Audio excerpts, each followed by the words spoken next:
how's it going, everybody? Welcome back to the channel. You're watching my film review for Star Wars The Rise of Skywalker with spoilers. Hit the pause button and then come back to this video when you've watched the movie. So I'll start off with what I liked about The Rise of Skywalker. Obviously, I felt the movie had a lot of fan service.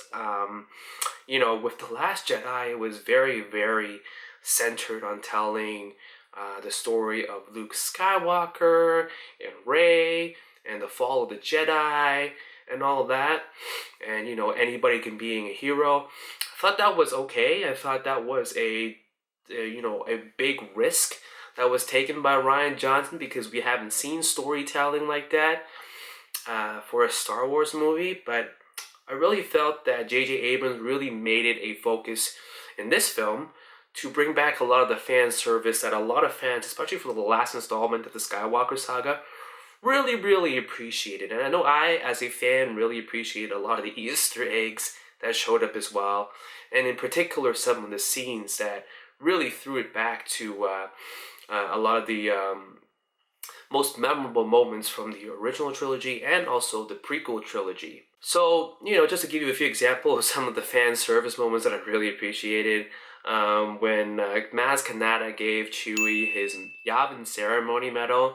I know, Chewie got his medal technically in the comics.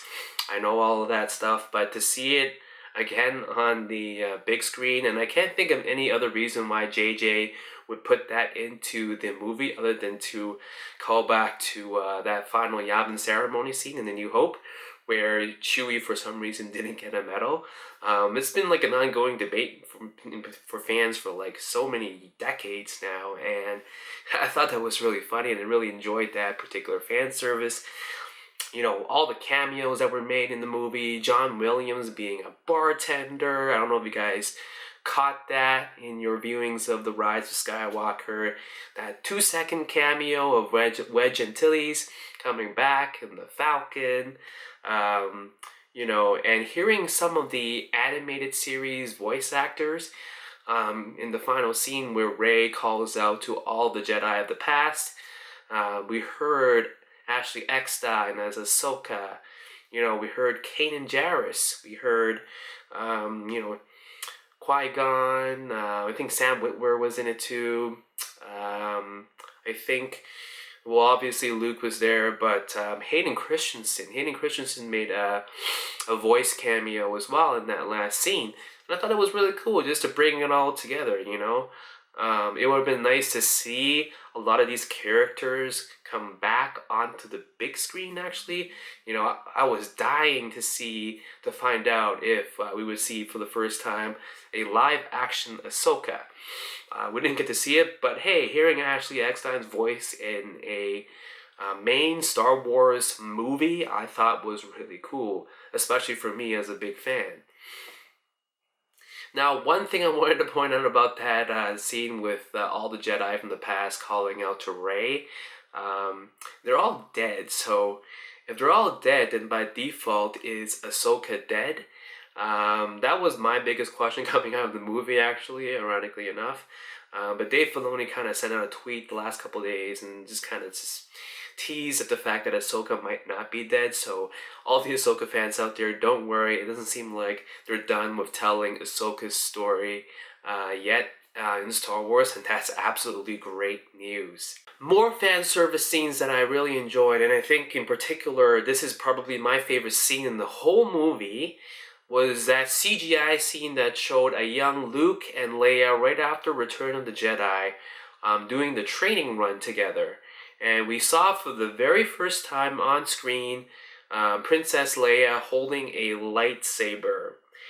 I don't know about you, but for the longest time growing up, I've always wondered why Princess Leia, Carrie Fisher, she's the daughter of Anakin Skywalker. How come she never had a lightsaber and he hadn't shown any Jedi powers? And, what was revealed in The Rise of Skywalker is that, yes, she had training from Luke, and she, in fact, was a master herself, and she trained Rey. So I thought that was really awesome. And it really makes that scene in, The Last Jedi make a lot more sense now when we had Princess Leia using the Force to float herself back into the ship after being blown up. A lot of people had issues with that scene for whatever reason in The Last Jedi. And I thought this scene, if there was ever like an EU, here you go, fan service, that was it right there. It was really cool just to see Luke and Leia trading, albeit just for like 10 seconds. Man, I wish we got to see more of that somehow in the sequel trilogy. Now, aside from the fan service, another aspect of the film that I really enjoyed was that it really returned back to a fast and action-packed adventure.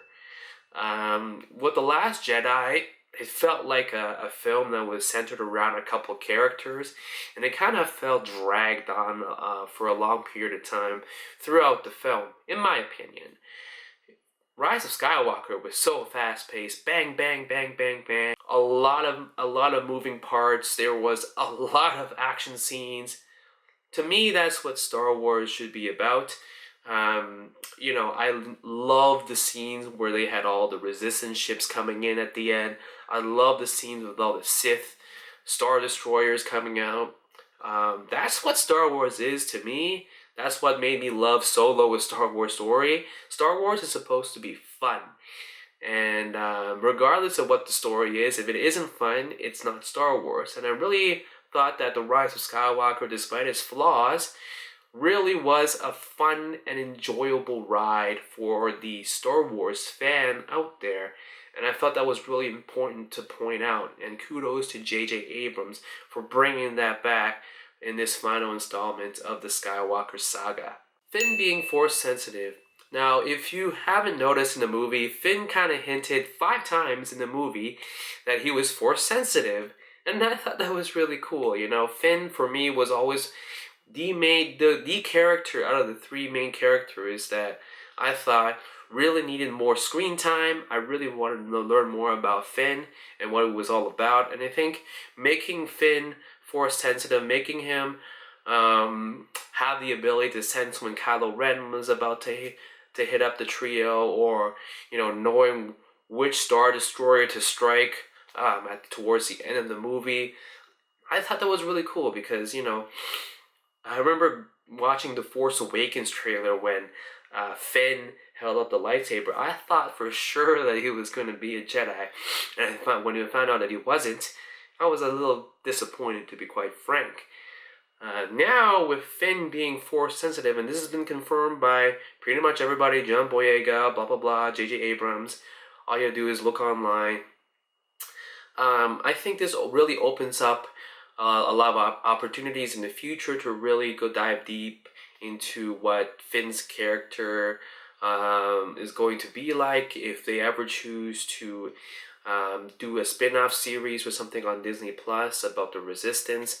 I think Finn being Force sensitive would be a great way to really drive in some additional audiences. And finally, like the last thing that I would say that must deserve some recognition, that everybody, I don't care if you like the film overall or not, that everybody should agree upon, is that John Williams, for the last time in Star Wars, just absolutely hit it out of the park again for his original score for The Rise of Skywalker. Man, the music in this film is stunning. It is straight out Star Wars, a lot of classic throwbacks, nostalgia, yes. But at the same time, if you turn The Rise of Skywalker into some sort of silent film, the music kind of just tells the story on its own. And that's something that I really think, especially for Star Wars, the entire saga has really done a great job with its score. And that's all because of John Williams. So, for me, I just really, really wanted to go into the movie theater, especially just to see the opening crawl on the big screen one last time. I have no idea if they're going to use the opening crawl again, but just to hear the theme, just to hear John Williams being involved in the Star Wars movie for the last time, apparently. I just wanted to give him a big shout out. You've been a big part of this entire franchise, and all the fans can't thank you more enough. So those are some of the few points that I loved about the Rise of Skywalker. It was fun, it was enjoyable, but I also felt that as the last installment of the saga, it was a very necessary end. Because the Rise of Skywalker at times had a lot of flaws, and here were some of the flaws that kind of didn't register with me. The number one flaw for me about this film is the fact that Palpatine comes back. And I know I said that when I watched the original teaser trailer, I was excited to see Palpatine again. He was my favorite villain growing up, and for whatever reason, as I watched the film, especially at the beginning where they immediately dived into, Kylo Ren talking to the Emperor right away, I wasn't ready for that. Naturally, J.J. Abrams didn't explain why the Emperor, or how the Emperor came back. I think the only reference to how Palpatine came back was he said something like, and this is a reference again to episode 3, the dark side of the Force is a pathway to many abilities that some might see as, unnatural or something like that. So, for the casual movie audience out there, if you're not a fan like me, you're not going to recognize those little cues. You're not really going to understand why Palpatine came back. And that was never really explained anyways. I don't know, man. It just felt weird to me. It didn't feel like, it was necessary, to be honest with you. After watching what was going on in the entire movie, Palpatine was the puppet or the puppeteer behind the whole Snoke thing. Like why? There's a lot of explaining to do. I don't know where they're gonna do it. Possibly through books, comics, or Disney Plus now. But I just felt like a missed opportunity there. It was a missed opportunity there from bringing Palpatine back. If you're gonna bring a character back from the dead like Palpatine, you gotta do it right. And it just felt like he made a cameo. He showed up at the beginning, he showed up at the end. All of a sudden he's like, I'm gonna look for my granddaughter Rey and all that. And like why? This trilogy should have just stuck to one villain, and that should have been it. I don't think Palpatine's needed to come back. It's just something was missing there. It was something missing about them bringing Palpatine back, and it just doesn't feel right. What didn't feel right to me in connection to Palpatine was that in the movie they revealed that Rey is a Palpatine. We went from Rey being a scavenger, a nobody, to now Palpatine, one of the most powerful bloodlines for, Force-sensitive families out there. Just the fact that Rey is a Palpatine is another one of those things that have really split the fan base, I think. For people who enjoyed the narrative coming out from The Last Jedi, that Rey's a nobody, that anybody can become a hero in the galaxy. This whole Rey being a Palpatine thing from JJ kind of just it kind of backtracks from all that. It kind of retcons The Last Jedi a bit. And I was like, really? Just when I saw that in the film, I was like, Rey's a Palpatine. I guess it makes sense, given how powerful Rey is, that she would come from a very powerful lineage. But to make her a Palpatine, personally, I would have preferred, Rey being a nobody and going up against the very worst of the universe. and being able to destroy the evil that exists just from coming from nothing. I think a message like that would resonate a lot more with the audience in 2019, in the times that we live in now. And I'm okay with it. I guess at the end of the day, JJ kind of just went with the whole, like, it's not about the blood in you. It's really about what you choose that makes who you really are as a person. I guess that was what the main message was. But still, like, Rey being a Palpatine, like, and where did Palpatine even get time to, like, have a kid? How did Palpatine not realize that he had a grandchild this whole time? I don't know. Like, the whole thing's just kind of felt like very, very, like, last minute to me, and I wish Rey was a nobody. I also felt that JJ, for this last installment, really tried to cram in everything into 2 hours and 22 minutes or whatever the runtime was. This trilogy having 2 different directors and not really having a set storyline, I felt really was problematic. I felt, with the Rise of Skywalker, J.J. Abrams really tried to cram in everything that he wanted to show in the entire sequel trilogy into one movie.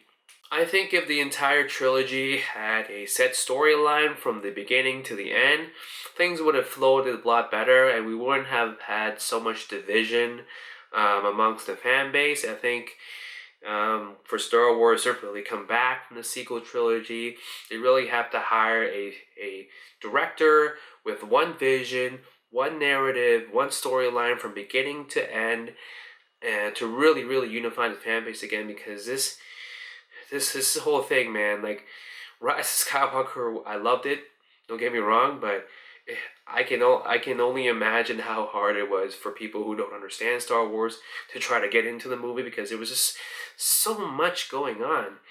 And if this is what JJ wanted to give us from the very beginning, JJ should have just stayed on throughout the entire trilogy. That's just my opinion.